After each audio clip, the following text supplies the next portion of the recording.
Papabay. Pa may nag-comment dun sa ano, patay ka.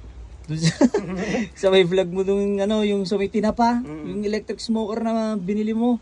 So sabi niya, pa-order sa Calgary siya dito sa Canada. So paano yung gagawin mo nun? Paano ko ngayon magpapa-order? Hindi, para matikman niya, bigyan natin siya. Kaso nga lang ang problema natin. Paano ibibigay? Yung tinapa, yung yari doon. Ano yun, ililibre mo na lang? Ililibre ko na lang siya. Ilibre mo na lang? Oo, libre ko siya. Iba Kababayan talaga, mo natin eh. Oh, tapos? Tapos, ang problema ko kung paano ipapadala kasi. Ayun lang, kasi maamoy yun. Maamoy yun eh, tinapa yun eh. Paano gagawin natin dun? Kung paano yung balot noon. Oo, hindi mo alam. Hindi ko alam paano ibalutin. So ililibre mo, hindi mo lang alam kung paano mo ipapaship o ibabalutin. Maamoy nga, no? Pero kung mayroong mga kaibigan na makapagsabi na ganitong pangbalot, pwede padalang ganun. Ipapadala natin. Mayroon na maraming naluto na eh. Walang problema kay Papa Boy. Oo, naluto na eh. Papa Boy. At saka mga kababayan na, isa nga pala nga abangan nyo pa.